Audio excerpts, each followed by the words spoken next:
Mesdames et messieurs, bonsoir. Bienvenue à Ladies and gentlemen, good evening. Welcome to Kourou to follow the final chronology of this 250th Ariane 5 launch.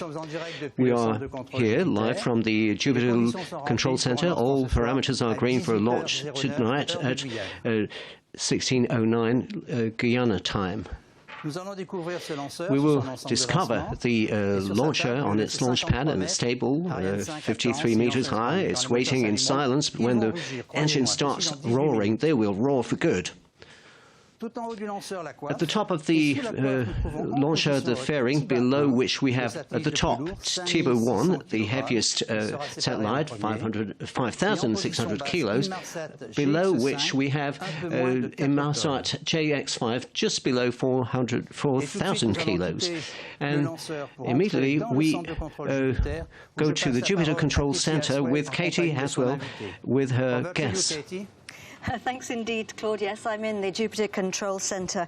And we are celebrating the 40th year of the Ariane launcher. It first lifted off on Christmas Eve, 1979, and here we are 40 years later launching the 250th Ariane. The CEO of Arianespace is Stéphane Israël, and Stéphane is with me now. Stéphane, thanks for joining me here on the floor. So the 250th Ariane today is the 8th flight here from the Guiana Space Center this year. So what's special about today's launch? In fact, you have a little bit said it. It is the 250th Ariane tonight. We celebrate a birthday which has started now almost 40 years ago. It was for Christmas, 24 December 1979, and it has been a huge success story, and we are very happy today to celebrate it with two key customers. Egypt, for which we are going to launch TIBA-1 in a consortium whose responsibility is made of Airbus and Thales Alenia Space, and Inmarsat GX5, and it will be the 10th satellite we orbit for Inmarsat. So we are very proud to deliver for Egypt and Inmarsat tonight. And we are 17 minutes to launch right now. What's happening and what's going to happen? Yes, so the day went very smoothly. We have made all the operations linked to the final countdown. And a few minutes before the launch, we will have the latest news from the weather. So either it will be okay, or we have a long launch window of 1 hour and 35 minutes. So we will wait for this latest information. Then at H0 plus 7 seconds, the launcher will lift off at the ignition of the solid boosters. The launch will last 34 minutes. We will separate on an elliptical orbit inclined at 5 degrees as opposed to the equatorial plane. We will separate first TIBA-1 after 27 minutes and after GX5 after 34 minutes. Stéphane, thank you very much indeed for joining us. Thanks a lot. Thank you. So Stéphane's going to take his seat now back in the fishbowl. That's the glass that you can see there behind us here in the Mission Control Center. There are a number of different teams working here in the fishbowl. Each of those teams has its own desk, and this is the team who are doing the flight directorate, the team who take all the final decisions in the event of unplanned situations, and it's headed up by Stéphane Israël. And the glass is actually a very special reinforced glass. You can't actually hear people through it, so if you knock on that glass, you can't actually hear what people are saying, and it's there especially to protect those teams who are inside. Now, we're going to go back over to Claude, who's out there on the terrace outside the Jupiter Control Center. Over to you, Claude. As Stéphane Israel just said, we're not only here for the 250th Ariane launch, but also for the 40th anniversary of this Ariane launcher. Therefore, in 1 minute, I propose we follow the history of Ariane.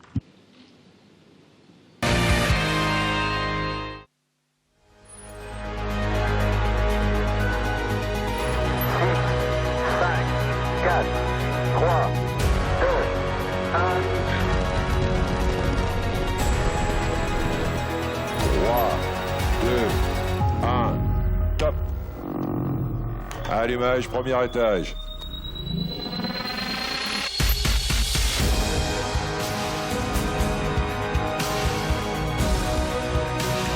Trois, deux, un, feu, décollage. All boosters on.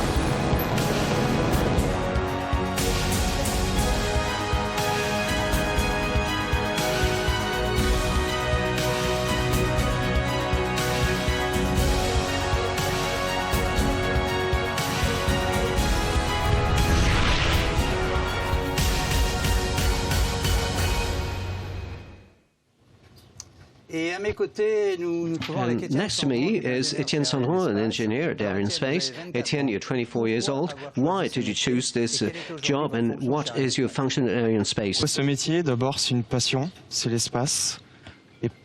It's a true passion, a passion for space. We really want to touch it, and if you want to get as close to it as possible, it's by getting as close as possible to the rocket, which is why I found my way into Arianespace, and I'm in charge of the qualification of satellites to the environment of the... Thank you. I propose we follow a recording of Lisbeth Ascent and Kourou telling us about the first launch.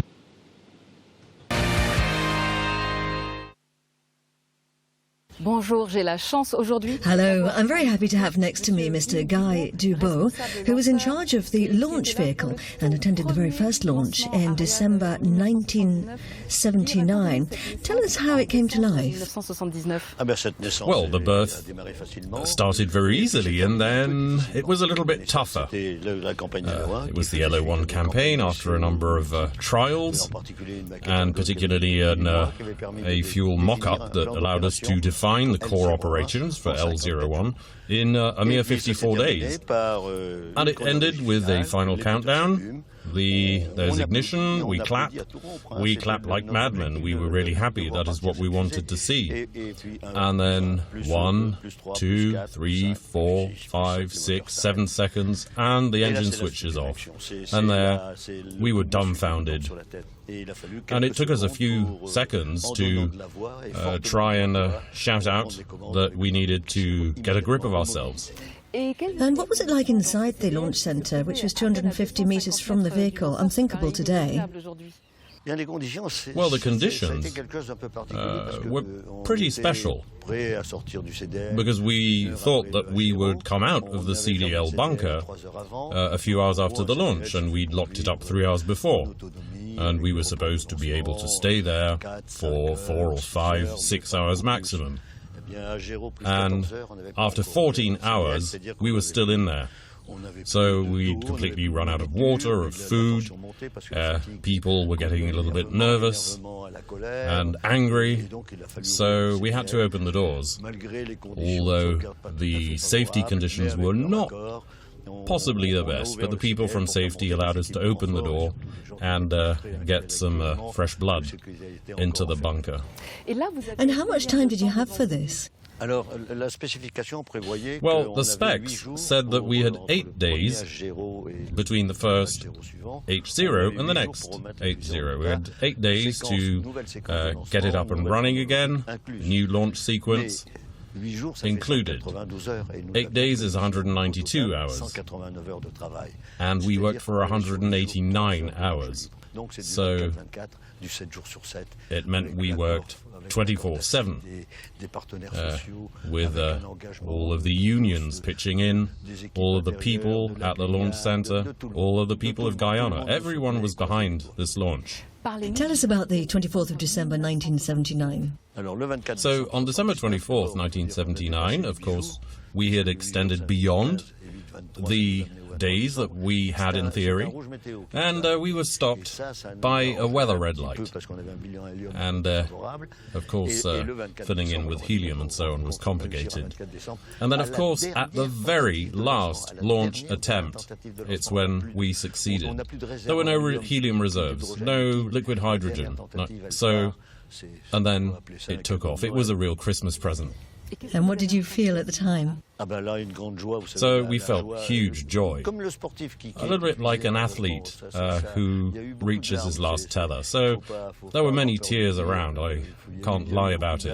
A lot of tears, a lot of joy. It was like a real family around you. Yeah, absolutely. A family spirit prevails. And we reached an operational capacity after the first launch that we were supposed to have reached at L04. So we were 3 launches in advance, basically. We basically designed the modern real-time operational methods. You were real space pioneers. Yeah, we could say that we were space pioneers. And I think even today's people are still pioneers for this flight. For instance, there's the pioneering spirit. So what would you tell a young aerospace engineer today? What would I tell a young engineer? I'd say, believe in your job, because it's a fabulous job. You need to be confident in the future, and you need to be driven by the same family spirit. Thank you so much, Guy, for sharing this moment of history today and telling us about this beautiful story. Thank you, Lise. Eh bien, Étienne, comment réagissez-vous à ce propos? An inspiring gentleman, isn't he? À 250 mètres du pas de tir. A bunker 250 meters away from the launch pad. That would be unimaginable today. What I feel is a lot of respect for people like Guy, who gave birth to Europe's space industry, and it was really over those 10 days that the operating spirit was born, and something that's still in force today. Thank you, Etienne. There's a weather forecast to red. Over to Katie. From everybody looking back over those last 40 years. Now, yes, as Claude mentioned, if you look at the top right-hand side of your screen, you can see there that the countdown has turned red.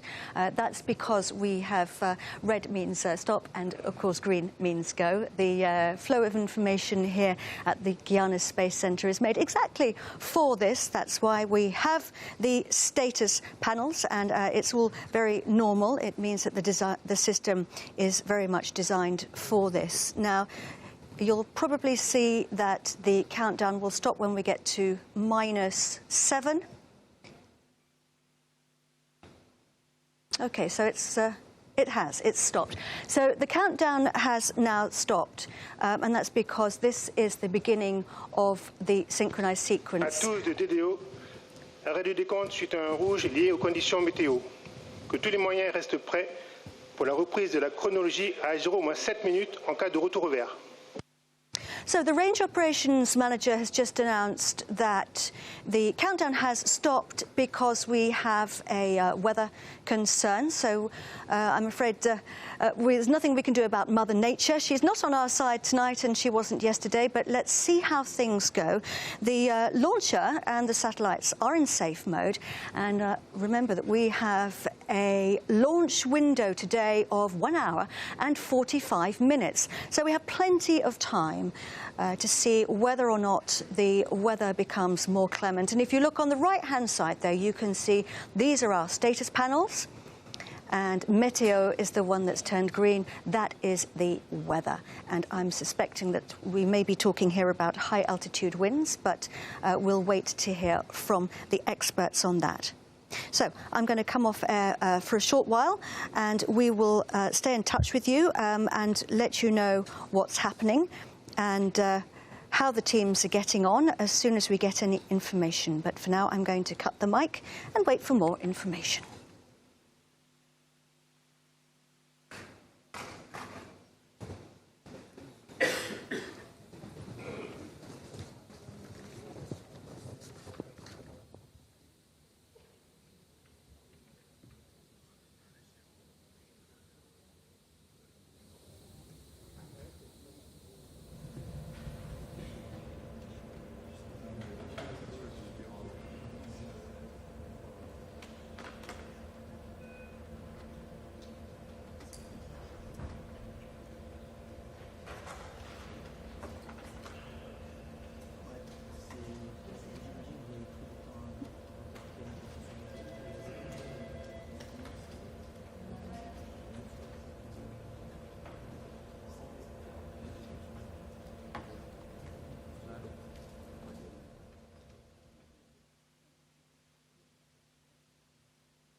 À tous de DDO, suite au retour au vert des moyens météo, le nouvel âge gyrovisé est 21h23 Le temps des comptes redémarrera à 21h16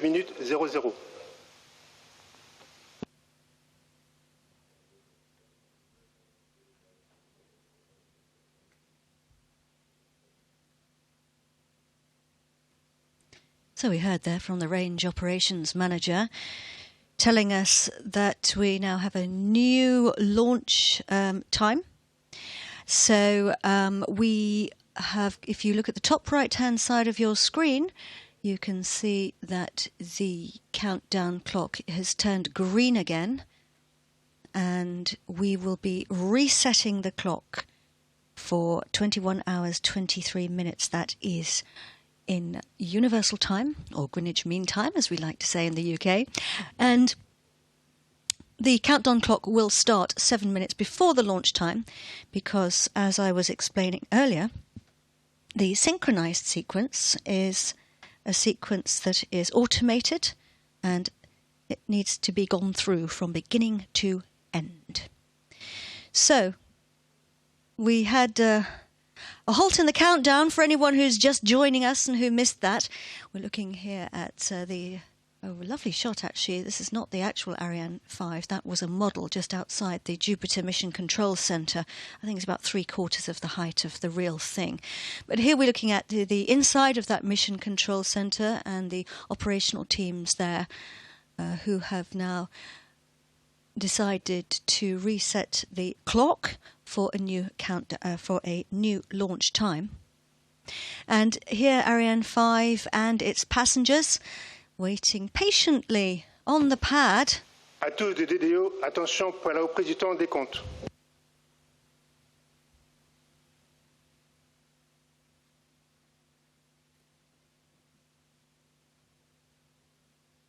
Top, début de la séquence finale lanceur. Le nouvel âge zéro visé est 21h23 TU. Je répète, le nouvel âge zéro visé est 21h23 TU. Okay, so he has now announced he's reset the clock. He has restarted the countdown sequence. The synchronized sequence has now begun.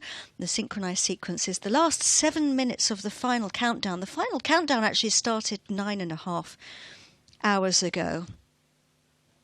Now, the people watching over these operations are in the Launch Control Center. And the 250th Ariane launch campaign started last September 5 at the Launcher Integration Building. The main cryogenic stage and the two solid rocket boosters were first assembled on the launch table, and then the cryogenic upper stage was mated onto the main stage. On November 4, the launch vehicle was transferred to the final assembly building.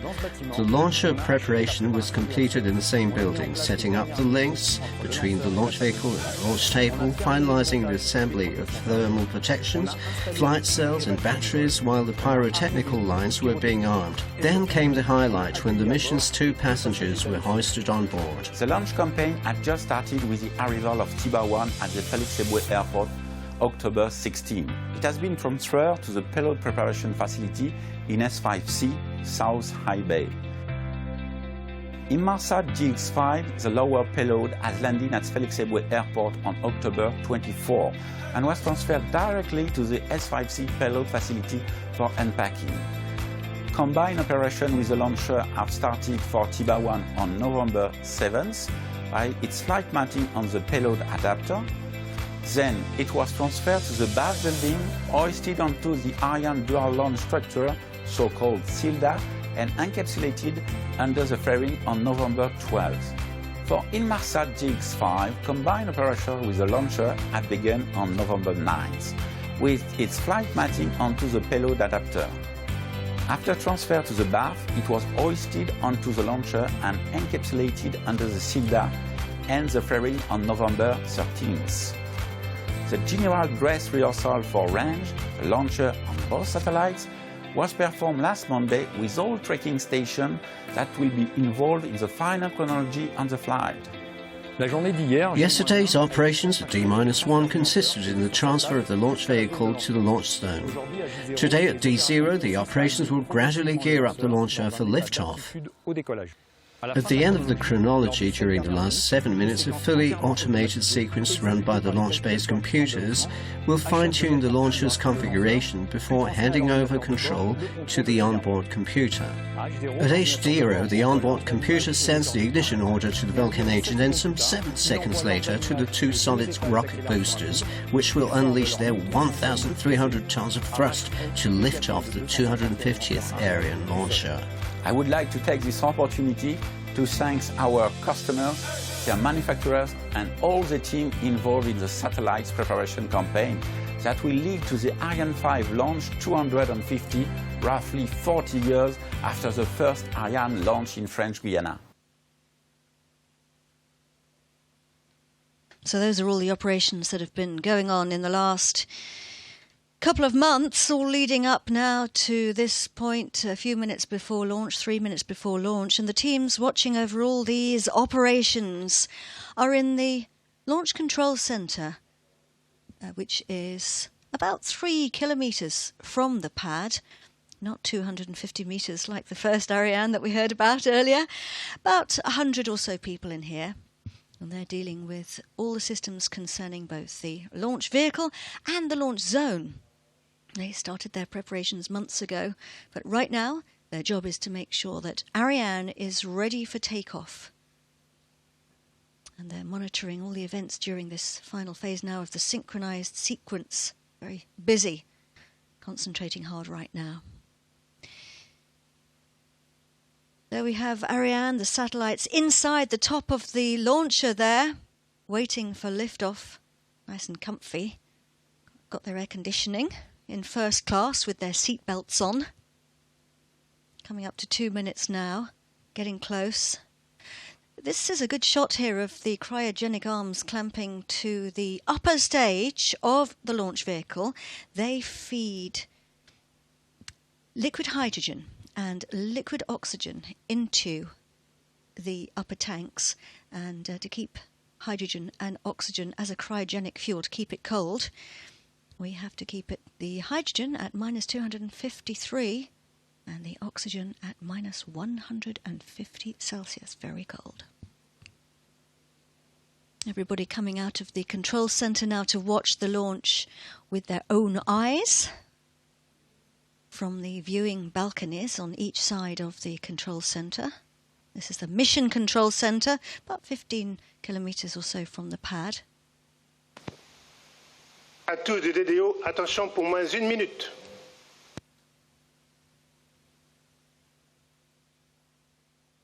Top, à 0 moins 1 minute. We are live at the Guiana Space Center, and 1 minute to the launch of TIBA-1 for Thales Alenia Space and Airbus Defence and Space on behalf of the Government of Egypt, and GX5 for the operator Inmarsat, built by Thales Alenia Space. Our best wishes to all the teams. We're pretty set to go. Let's watch now and wish everybody the best of luck.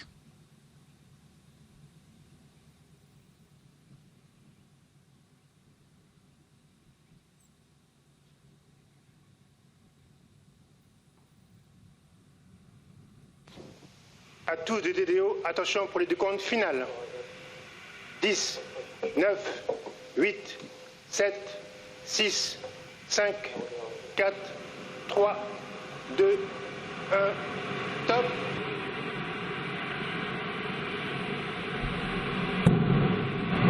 Allumage requin. Allumage EAP, décollage.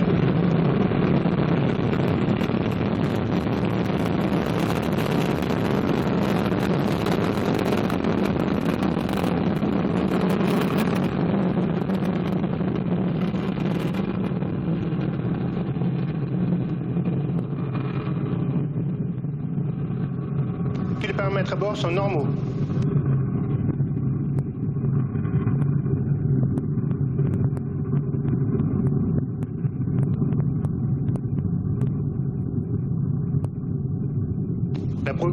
propulsion est nominale.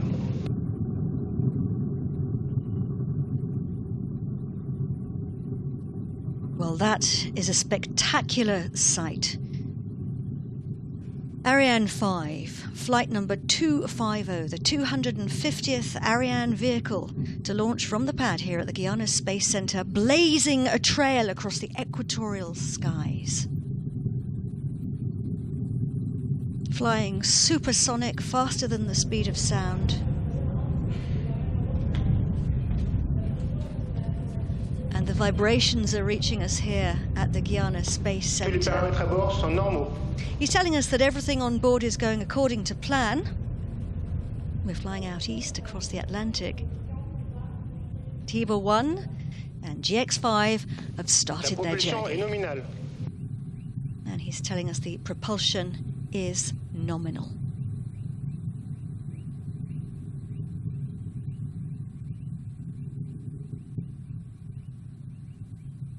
Right now the boosters are doing all the work. They're those two big solid tanks on each side of the launcher.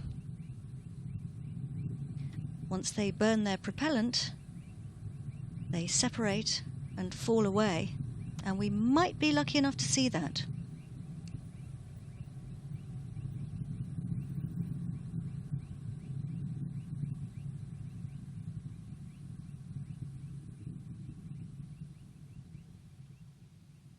And we could just see them back there.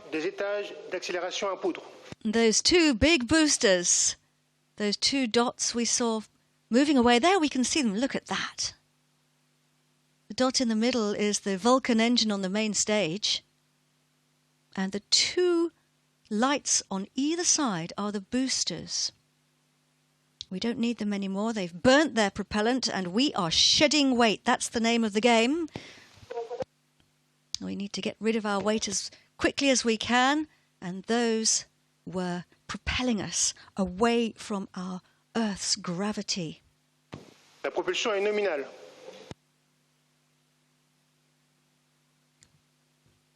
Bottom left is our altitude. We're 106 kilometers high and climbing. Our distance in the middle, if you were to draw a straight line from the pad, you can still see those boosters moving away. And we have confirmation there that the fairing has now separated, and look how those parts flex. It's called the breathing mode. It's all part of the plan. We don't need the fairing anymore because we are technically in space and our satellites can be exposed to space now because there's no longer any friction. And the captain has switched off the seatbelt signs. Tous les paramètres à bord sont normaux. Everything's going normally. Bottom right-hand side, we can see the speed is 263 kilometers per second, not per hour, per second. We will be getting faster and faster and heading towards speeds of above 9 kilometers per second later. Top right-hand side is our trajectory.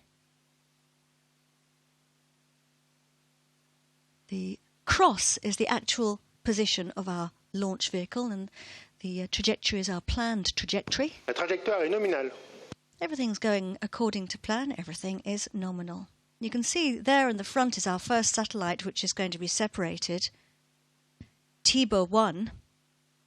You can see it there for the first time. We're going to find out a little bit more now about TIBA-1 in this film.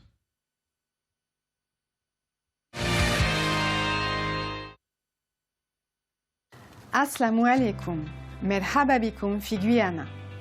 My name is Valérie Boucher, and I am the TIBA-1 Program Director at Arianespace. My work mainly consists in interfacing with the customer and in preparing the mission for TIBA-1. TIBA-1 is a civil and government telecommunication satellite for Egypt. It was developed by Thales Alenia Space and Airbus Defence and Space as co-prime contractors, with TAS acting as the consortium's lead partner. TAS is in charge of the communication payload, whereas Airbus is responsible for the Eurostar 3000 platform. Airbus is Arianespace direct customer for this mission. Arianespace and Airbus has developed a fruitful cooperation since the creation of the European launch service provider in 1980. The satellite will be owned and operated by the government of Egypt. It will be the fourth satellite launched by Arianespace for Egypt. On behalf of Arianespace, I would like to thank Airbus, Thales Alenia Space, and the government of Egypt for their confidence. And I wish all the best to TIBA-1. Hasai TIBA-1.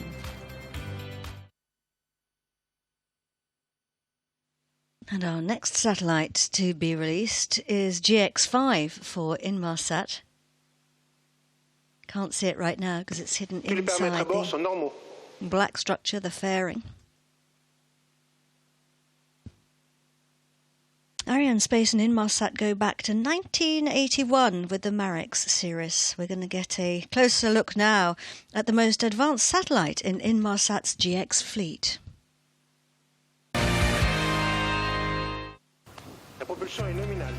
Inmarsat is a faithful customer of European industry. Thales Alenia Space is the prime contractor of GX5. This satellite is based on the Heritage platform, well known by Arianespace. Several satellites of this type have already flown on Ariane 5. GX5 was assembled and tested in Cannes in the south of France. The telecom payload was tailored by Thales Alenia Space on the specific need of Inmarsat. It will support mobile communications over Europe and the Middle East. Inmarsat and Arianespace contracted the launch of GX5 end of 2017. In the meantime, several meetings were held to prepare the mission and the satellite operations in Kourou. All interfaces between GX5 and Ariane 5 were duly documented and approved by all parties. This includes the detailed sequence of events on the day of the launch. It starts with satellite wake-up early in the morning, followed by several hours of cross-checks by launch base and satellite teams, involving remote stations all over the world. Arianespace, CNES and Ariane Group wish their customers a successful mission. And during that film, we picked up the signal at the tracking station. The tracking station in Natal, and that's in Brazil, on the northeastern coast of South America. And the flight path takes us out across the Atlantic, across Africa, and along the equator. The launch is sending signals back to Earth during its flight, and we have a network of stations along that flight path, keeping us in constant watch, if you like, over the health of the systems. And this is now the switch off of the main stage, and the upper stage has now switched its engine on. You can see that's what it looks like. There we go, confirmation there that the upper stage has now switched its engine on, and that's cameras on board a previous flight showing us what it looks like when the main stage is jettisoned. So you're looking here now at the upper stage is the white disc. The black structure is what we call the cylinder. That's a protection mechanism for the satellite underneath it. Today it's GX5, and it also allows us to attach the satellite in front. It makes the dual launches possible. And we're really entering now the next phase in this flight, because the upper stage has taken the wheel, and its engine is going to burn for about 16 minutes, and he's just told us that the propulsion is nominal, it's normal. TIBA-1 is owned and operated by the Egyptian government.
Well, that gives you a real sense of just how important this satellite is going to be for everybody in Egypt.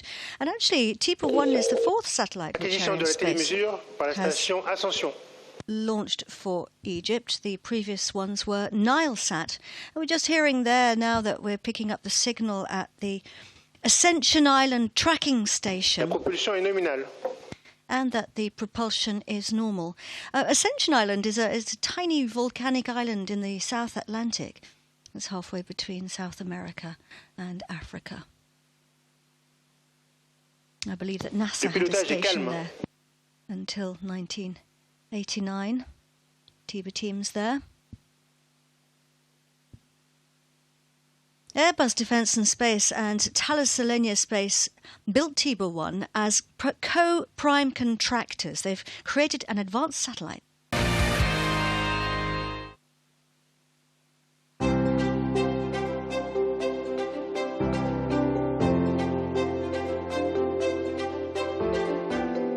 With a TIBA-1 satellite, Egypt takes its place amongst the big players in space, as its new satellite is a jewel of advanced technology. It will give Egypt a dual-use civil and government telecommunication system that is extremely efficient and secure in K-band, based on latest digital payload and antennas technologies. This program had ambitious objectives, both in terms of performance and technical challenges. These were made thanks to the extended cooperation and trust between the Egyptian customer team and the French industrial team, Thales Arianespace and Airbus. On behalf of this industrial consortium, I would like to thank the government of Egypt for the confidence in us and the quality of our great cooperation. We are committed to standing side by side and every step of the way. I also want to thank the French authorities for their continuous support all along this program. We all wish the very best for TIBA-1.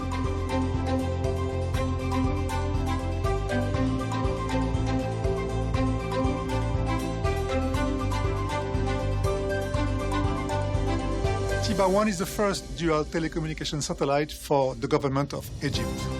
It is a particular honor for Airbus to build this satellite and its ground segment together with Thales Arianespace. We know the vital importance of this program for the national security and the sovereignty of Egypt, as well as for your economic development.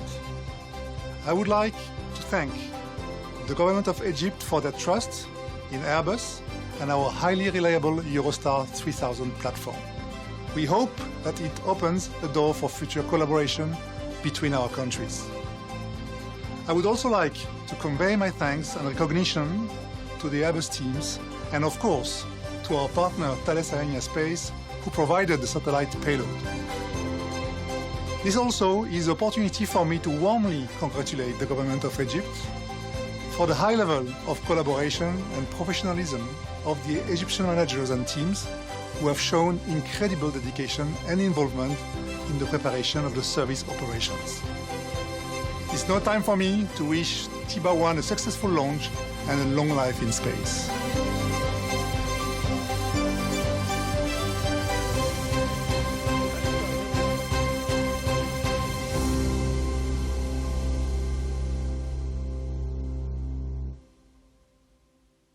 Great cooperation there between the two aerospace giants of Europe to make some superb satellites today. And if you look at... He says everything's normal. Top right-hand side of your screen, you can see the trajectory there. We call that the roller coaster effect. When you can see that we were climbing high into space, then we've dropped a little bit of altitude, and then we start climbing higher again. That's because before we were using all our power to get away from Earth. Now we're going to be using it to be able to start speeding up so we can climb higher and higher later in the flight. So let's turn our attention now to our second passenger, Inmarsat GX5. It's a hugely advanced satellite for mobile broadband, and it's going to deliver greater capacity than the whole of Inmarsat's existing GX fleet. A word from their CEO now, Rupert Pearce.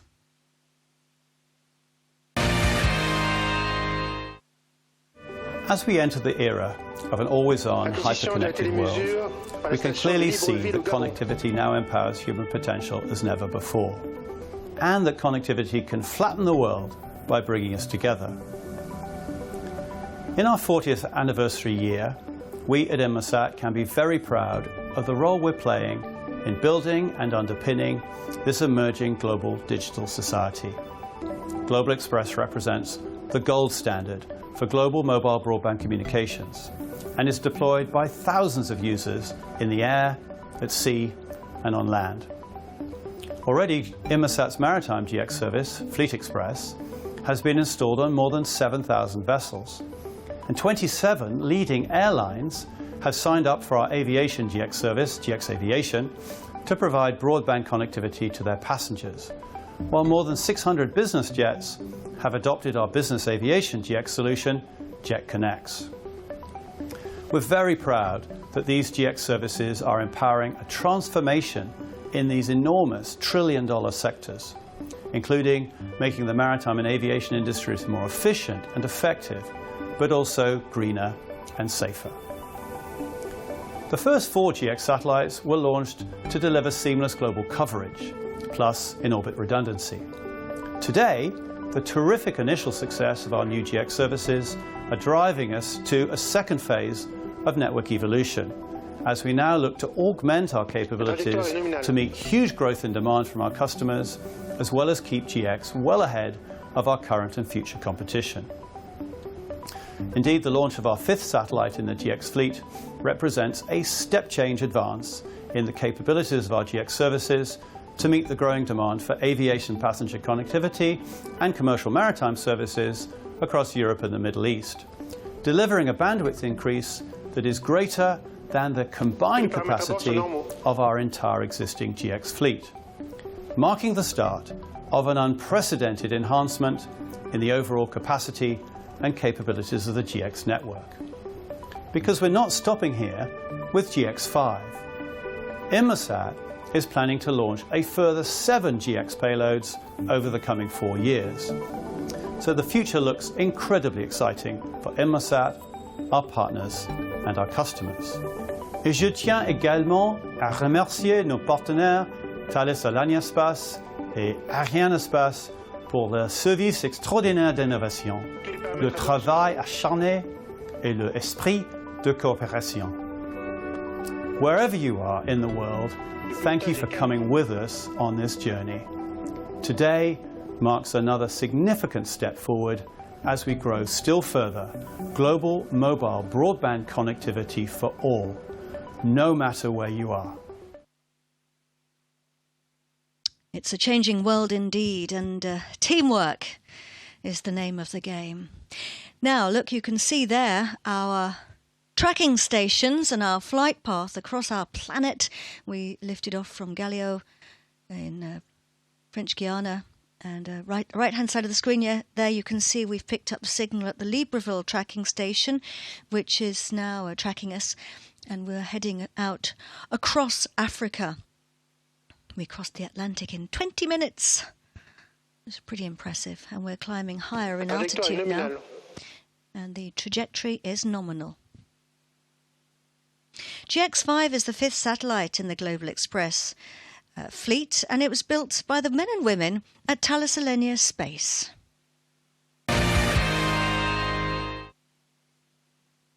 This launch today is very special for us because we are involved in both satellites aboard Ariane 5. Everyone at Thales Alenia Space feels personally involved in today's mission with a great sense of pride. It is a great honor for Thales Alenia Space to have built the most powerful Global Express satellite to date that will meet the surging demand for high-capacity broadband across Europe and the Middle East. GX5 will play an important role in the dynamic growth of the Global Express network for Inmarsat and will significantly increase its existing capacity for aviation and maritime services. It is fitted with powerful state-of-the-art Ka-band technology and benefits from the extensive experience from Thales Arianespace in very high-throughput satellites. At Thales Arianespace, we have been working with Inmarsat for more than 10 years now, and this fruitful relationship started with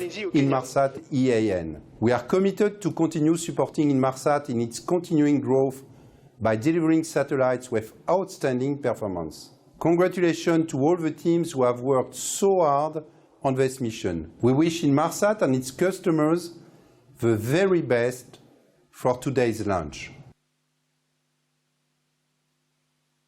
Indeed, and we are now 23 minutes, coming up to 24 minutes into that launch, and we're in the range now of the tracking station in Malindi. That's in Kenya, on the east coast of Africa. So the guys and girls there will be monitoring the separation of our satellites. We've crossed Africa, and we'll be heading out across the Indian Ocean. And he's telling us that the propulsion is nominal. It's all going well. So how does Ariane know what to do and when? Well, the upper stage has a brain, the intelligent part. We call it the vehicle equipment bay. And it's more than an onboard computer, really. It's a whole management system, and it analyses information from the engines, the navigation, etc., and it makes decisions for the best outcome of the mission. Right now, it's getting ready to switch off the engine. It'll send the cut-off command when it senses that the launcher is correctly orientated. It's going to need to be on track, so going in the right direction. And on time. The computer knows that it needs to fly from 0 seconds to its cut-off time. So it also has to be at the right altitude, of course, and travelling at the right speed. And there you have it. This is the scheduled moment for us to switch the engine on, off rather. Extinction de l'étage supérieur cryotechnique. And we have the confirmation there that we have now switched the engine off. So we're entering the next phase. It's called a ballistic phase. It means that we're coasting without the engine, without power. So we are indeed on orbit and at the correct altitude and speed. It means we're now getting ready to start the next phase, which is to prepare to separate our satellites from the mothership. Got a couple of minutes to go until we're scheduled to separate our first passenger. Now, these tracking stations that we can see along the flight path are sending the information that they collect back here to what we call the CVI on a hill just behind us here at the Mission Control Center, or the Quick Look Telemetry Display Control Center. And they receive the information from the tracking stations, they process it and analyse it, and they report the flight status of the launcher back to the teams here in Jupiter.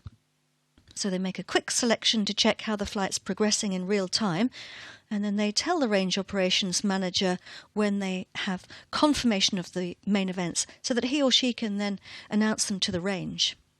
Of course, later they can analyse the information to see how the vehicle performed and make any adjustments for future flights.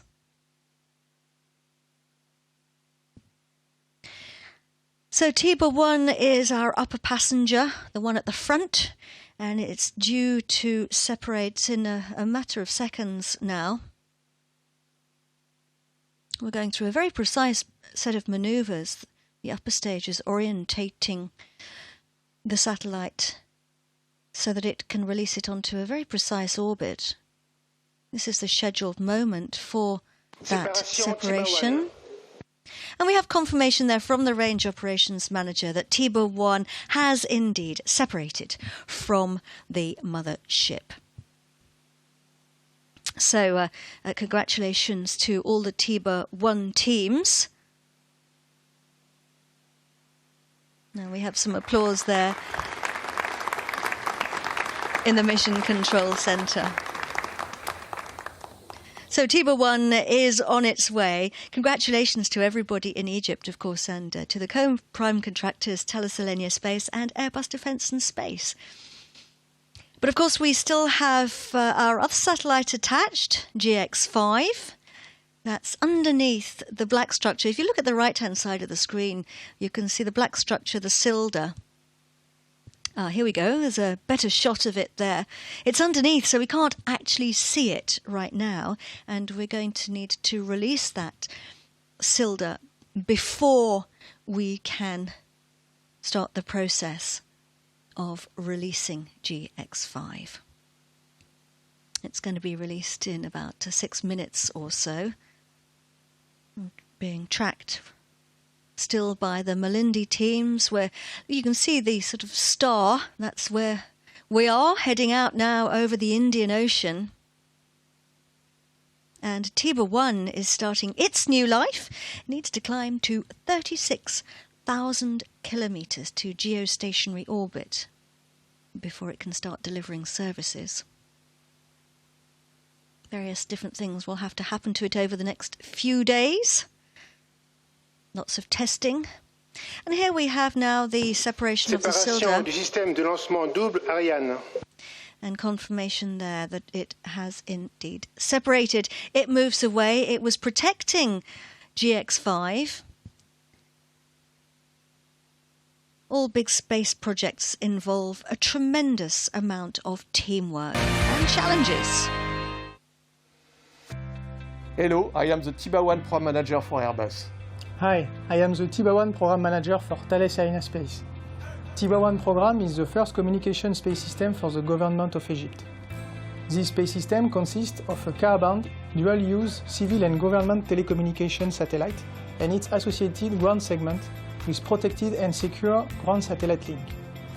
It is based on state-of-the-art antenna technology and digital payload providing resilience, flexibility and interconnectivity. TIBA-1 satellite is designed and built in partnership between Thales Arianespace for the payload and Airbus for the platform, which is a flight-proven and highly reliable Eurostar 3000 platform. The communication module was integrated by Thales Arianespace and handed over to Airbus, who then drove the satellite integration and test phase. Many thanks to both industrial teams for their efforts on the program. TIBA-1 was shipped mid-October to the Centre Spatial Guyanais. Many thanks to the Arianespace team with the CSG and Ariane Group teams for the hard work for this launch. After the separation from Ariane 5, the Airbus teams in Toulouse will carry out the satellite launch and early orbit phase, which will span over 1 week. It will be followed by the in-orbit test in December before the handover to our customer. I thank here very warmly the government of Egypt for its confidence and for the exchange always held in a good spirit throughout the program. This program had ambitious objectives both in terms of performance and technical challenges. These were met thanks to the extended cooperation and mutual respect between the government of Egypt team and the French industrial team Thales Arianespace and Airbus. I would like to thank all team members from Thales Arianespace, Thales 6, Thales Egypt and Airbus who contributed to this major project for the government of Egypt. I would like to thank the government of Egypt for the quality of our great cooperation. And now we all wish good luck to TIBA-1. And Christophe Dallest happens also to be the son of Arianespace's founder and its first president 40 years ago, Frédéric Dallest. So a nice tie-in there. So he's saying everything's normal. Building an advanced satellite system is a feat of engineering and human endeavour.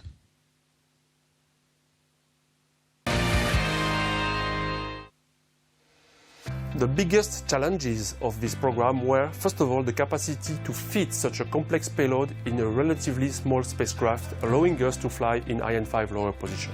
There is not a single location unused on the satellite body. The second one was the schedule challenge, with a delivery on the launch pad in 28 months, including a full-speed AIT sequence of 6 months. This required a lot of effort and dedication from all to reach this objective.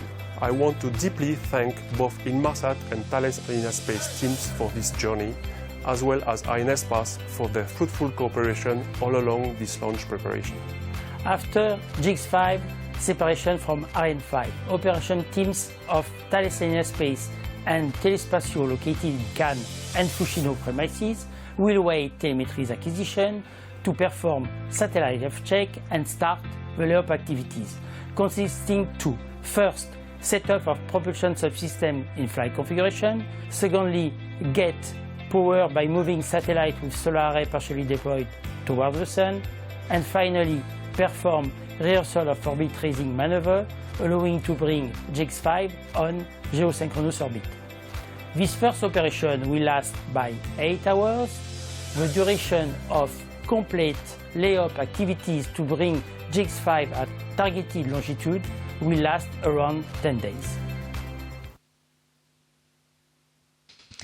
Less than a minute now until the planned separation of our second passenger, GX5, for Inmarsat. Everybody concentrating hard.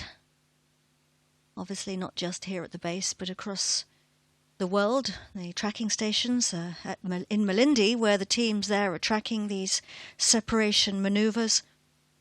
And of course at Inmarsat, where they're monitoring the satellite's health and progress, and everyone's getting ready to take on their new baby, start the process of flying their new satellite. Séparation Inmarsat GX5.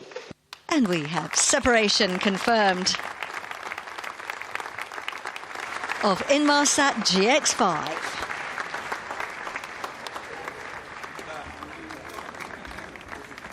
Great news, Ariane 5 has delivered her second passenger. Congratulations to everybody at Inmarsat. Best wishes as you take charge of your spacecraft. Happy faces here and jubilant smiles. 2 new satellites are born.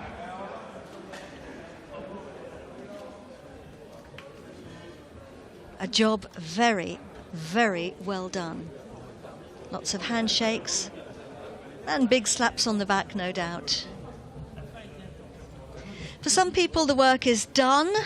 Some people have worked for years to get ready for today. And for other people, of course, the work's just beginning. The teams in the control centres are now taking charge of their babies, monitoring these first manoeuvres. Wishing them all the very best now for that. And of course other teams will be able to relax this evening.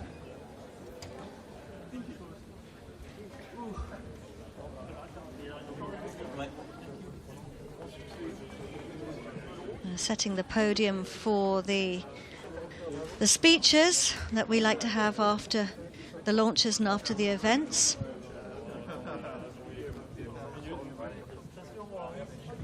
And these teams all know each other well, of course, and they've been working very closely, shoulder by shoulder.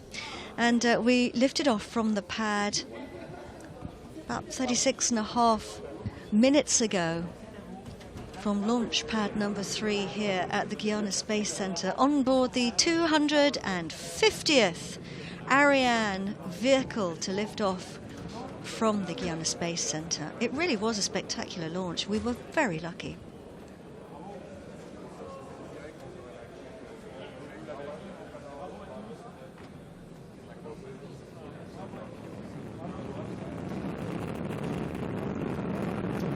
Lifting off on board an Ariane 5, our 2 passengers, TIBA-1 and GX5.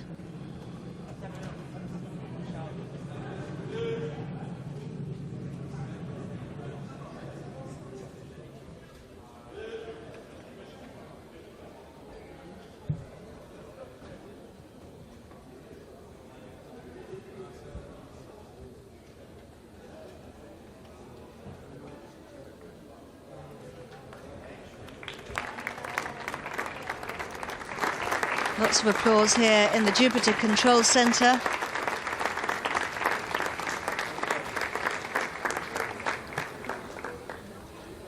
Showing the flags and shaking hands, getting ready for the official speeches. There's the TIBA-1 teams here, looking very happy.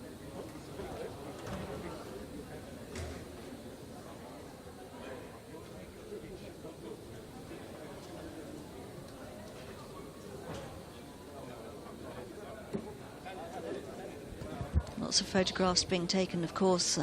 Everyone feeling very proud of themselves, I hope, for a job well done.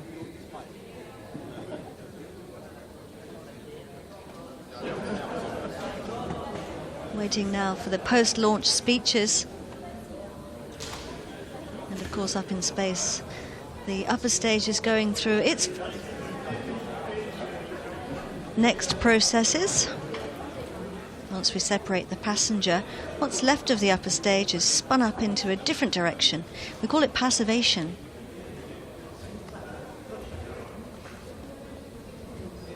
In the meantime, back down here on Earth, everyone's celebrating the successful launch of the 2 satellites.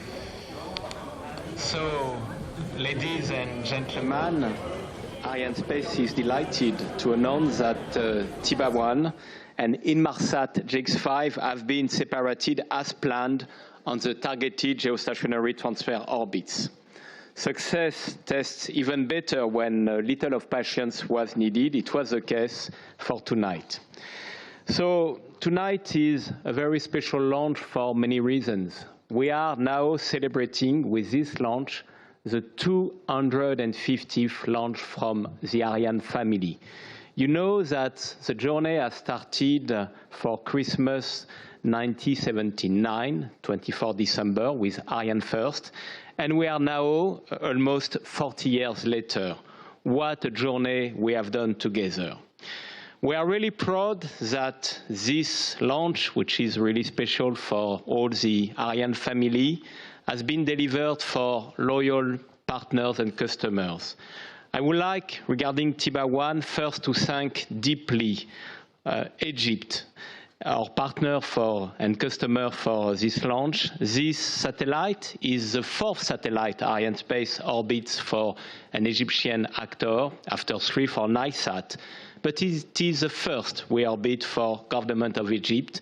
We have with us here in the Jupiter room very high-level representative from Egypt, and we are very proud to welcome them and to have them with us tonight.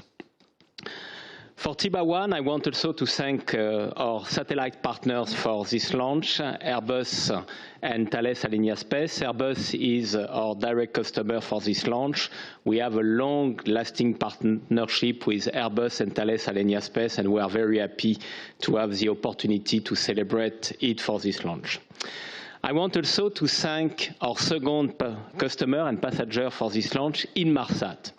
We have, with Inmarsat, a long story. The first Inmarsat have been orbited in 1981, and it is the 10th satellite we orbit tonight for Inmarsat, so it is also a birthday for us. I'm sure that Rupert Pierce is watching us. I want to thank him for his trust, and one more time we have delivered successfully for Inmarsat. Regarding GX5, the satellite manufacturer is Thales Alenia Space, and I have said how our partnership matters for us. So, 250 launches of Ariane. This success, for sure, is the success of Arianespace teams, and I want to thank them for their commitment, and they have shown these last days how they are committed to Ariane, but for sure it is a success of a family. This family is made of many players. We have, for sure, to celebrate and to thank ESA and all the member states of the Ariane program whose support is essential. You know that tomorrow we will have the start of an ESA ministerial conference gathering all the ministers of space, and how beautiful it is to enter in this conference with one more success from Ariane. So thanks, ESA. I want to thank CNES. CNES is Ariane 5 Design Authority. CNES is our daily partner in CSG. We welcome tonight the new director of CSG, Marianne Claire, and definitely what we have done since so many years, we have done it with CNES. I want to thank Ariane Group. Ariane Group is the prime contractor of Ariane 5. Ariane Group is the main shareholder of Arianespace. We know that all the engineers of Ariane Group and all the suppliers were mobilized for this success, so thanks to Ariane Group. I want for sure as well to thank our contractors here in French Guiana. They have shown also for this launch that they were able to work without counting their hours. So once again, celebrate this wonderful success. Thank you very much to all our customers. And now I would like to welcome on stage our customers and partners. Thank you very much.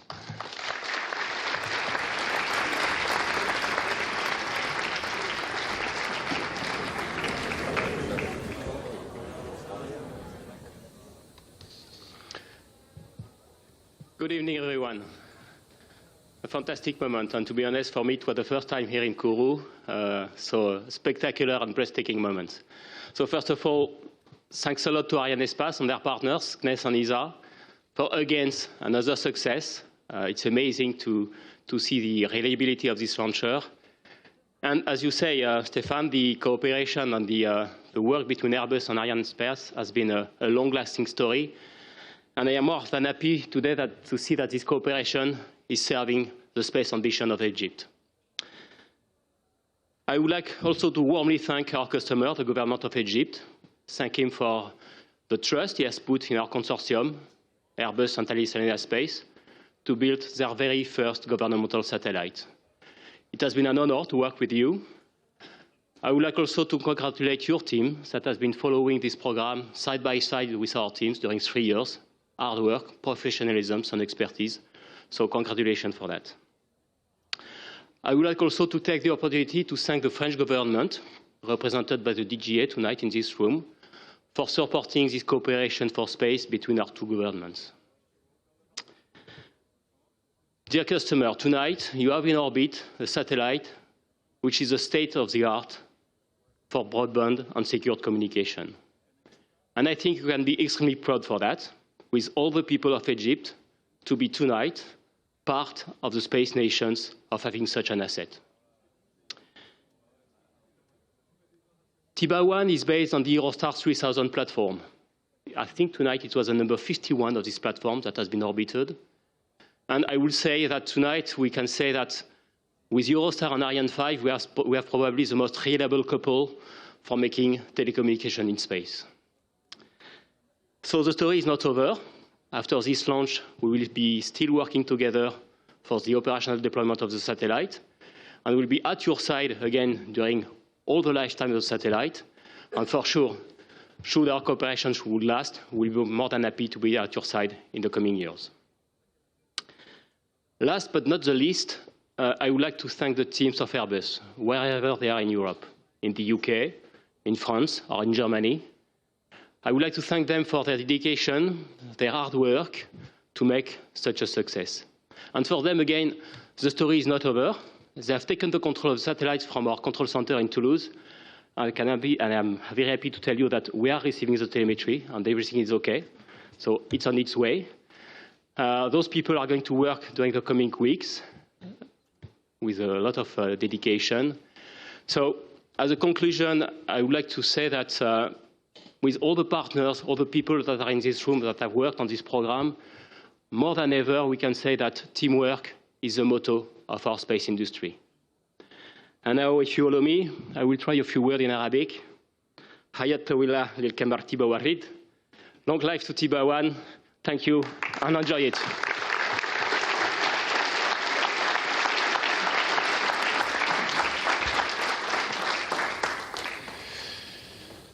So good evening to everyone. So it's also an event for me because it was my first launch, more so after having joined Thales Space about just 6 months ago. So many thanks to Arianespace for this wonderful launch. It started with some adventures to test, I think, the solidity of our nerves, but it ended very well. Kullu bikhair, as we say in Arabic. We have now 2 important satellites in space, and Thales Alenia Space, we feel really proud because we were involved actually in both of them. It's not often that 2 of our satellites travel together on the same rocket, but it happened today for the 3rd time aboard Ariane 5. It was a particularly exciting launch for Thales Alenia Space in that regard. So first, I would like to very warmly thank the delegation of the government of Egypt for their confidence and trust in us. and our partner Airbus for the quality of our cooperation. At Thales Alenia Space, we will put the same energy into developing further your current system, as well as developing new ones to help enhance Egypt's influence. I also want to thank the French authorities for their support in realizing this contract, and in particular the French DGA. Second, I would like to thank everybody at Inmarsat, and in particular Rupert Pierce, for placing your trust in such an important program, for Inmarsat, and Peter Hadinger and his teams for the excellent team spirit that was the key to this success. Third, a big thank to all of the teams, and in particular the women and men at Thales Alenia Space, who have demonstrated their commitment, enthusiasm, and professionalism. We have the deepest respect for each and every one of you. I hope you feel very proud of yourselves. Well done to all for this superb achievement. Right now, the next steps are to get the satellites to their final orbit and validate the space segment. The team have already begun to work on this. We have already the telemetry for TIBA-1. I'm expecting the telemetry for Inmarsat. I think it should not last very long now. So these might be two very different satellites, but they have something in common. Most importantly, the excellent quality of the teams. Both spacecrafts are outstanding projects. And behind outstanding projects, we find remarkable people. One of the greatest pleasure in our business is the deep relationship we build with our customers over the years. In a happy coincidence, the World Conference of Radio Communication took place in Egypt this month and just ended, actually last Friday, just a few days before Egypt got its new satellite. So an important moment for all our Egyptian friends. So we wish all the best to TIBA-1. Allow me to say in Arabic, Alf Mabrouk, to our Egyptian friends. We wish also Inmarsat and its customers the very best for GX5. Good luck to everyone involved in the next phase of operation over the coming hours and days. Congratulations to all. Merci. Shukran. Thank you.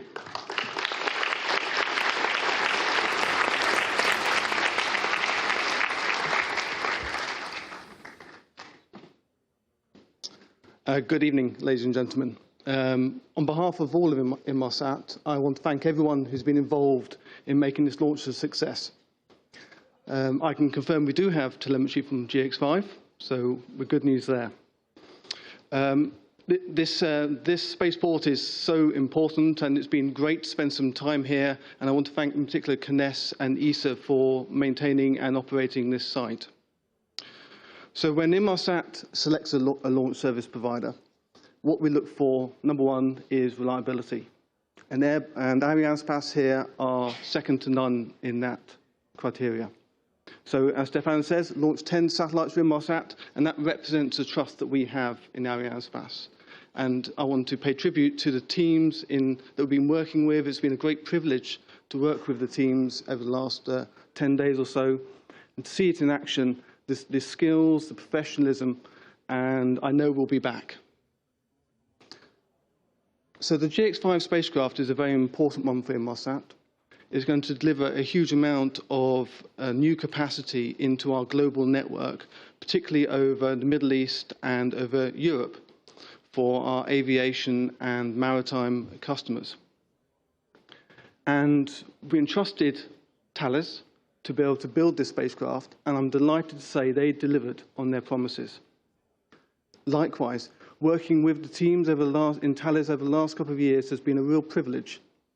When problems come along, as all programs do, they're addressed in a very collaborative, in a great spirit, and they're addressed speedily and to resolution. And it's a great credit to the professionalism and the skills of the Thales team. So thank you ever so much. And likewise, I know we'll be working again in the future. So the satellite launch is a momentous event, but the satellite launch by itself doesn't make the whole network work. And I want to pay tribute in particular to the 2,000 people in Inmarsat and their families who support them to actually can make this into a proper business. People who are doing the ground segment side, designing networks, designing terminals, operations, but also people who are in supporting all the functions. I'm thinking about IT, HR, finance. Without all those 2,000 people, we wouldn't have a successful business. So I want to say thank you to them, all their hard work and dedication, because this only happens because of them. So as I say, we have telemetry from GX5 now. The focus now moves to the south of France, to the Thales Control Center, where they'll spend the next 10 days positioning the satellite into the correct orbit and performing the deployments. And that will be followed by testing of both the spacecraft and the network, and then it will enter into operations to be part of Inmarsat's Global Express network. And we hope that we welcome it as the 14th member of our satellite fleet. So thank you ever so much. And finally, I just want to wish the best of luck to our Government of Egypt colleagues, a very successful mission. And I hope you've enjoyed this, and best of luck for the future. Thank you very much.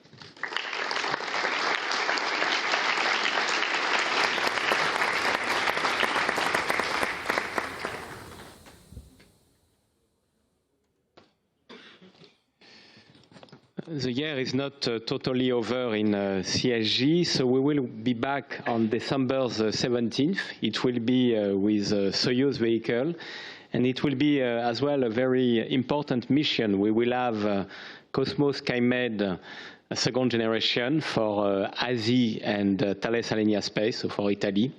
We will have a scientific mission for ESA with CHEOPS, and we will have 3 auxiliary payloads with Angels, ISAT, and OPSAT.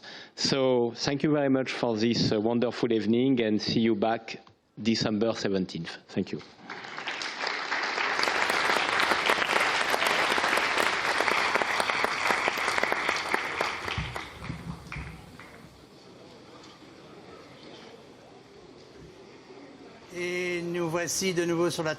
And here we are again on the terrace to thank you one last time.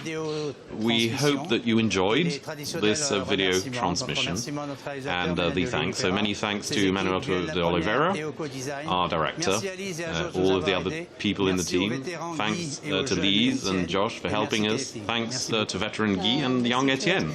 And I'd like to say congratulations to everybody, to all the teams, to in particular to obviously to the Inmarsat teams and the TIBA-1 teams, the government of Egypt. But I would also like to say huge congratulations to the gentleman standing next to me, because Claude, he was here for the first Ariane launch in the Mission Control Center, and 250 launches later, 40 years later, here he is doing his last Ariane launch. And I want to say how proud I am to have spent many years working with you, Claude, on these launches.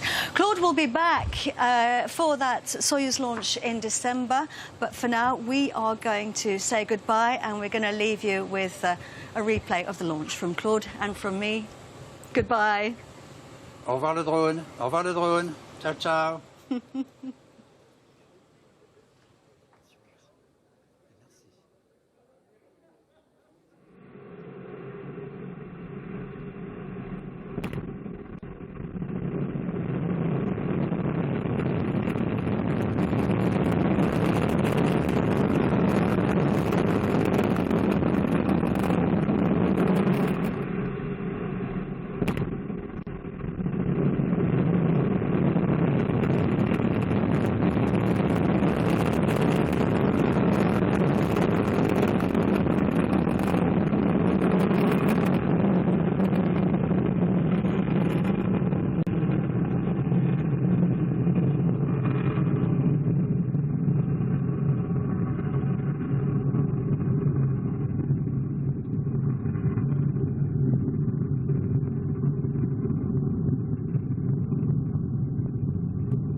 Go.